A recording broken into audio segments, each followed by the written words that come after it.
एक गाय थी, तो उस गाय के पीछे एक बाघ लग गया। अब आगे आगे गाय और पीछे पीछे बाघ दौड़ रहा है। आगे एक बड़ा सरोवर था, उस सरोवर में जाकर के वो गाय घुस गई और सरोवर में इतना दलदल था कि गाय आगे बढ़ती गई, उसके पीछे बाघ भी बढ़ता गया। दोनों दलदल में फंस गए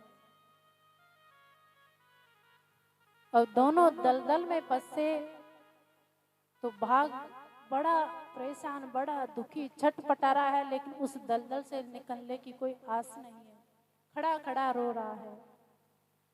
उस बाघ ने जब गाय की तरफ देखा तो गाय खड़ी खड़ी मुस्कुरा रही है।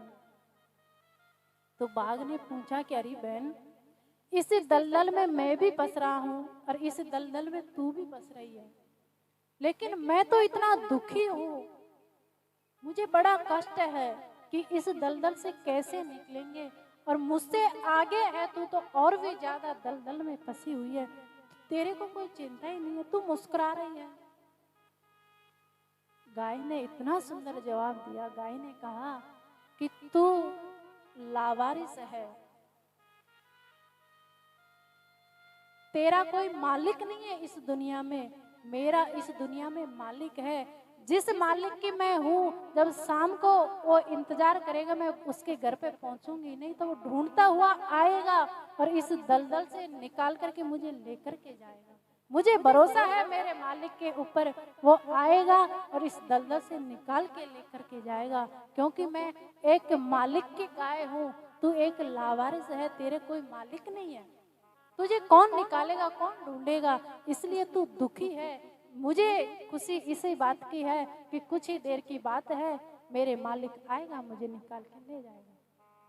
तो जीवन में एक मालिक का होना बहुत जरूरी है, और वो मालिक, पांडव उस मालिक को चूके नहीं।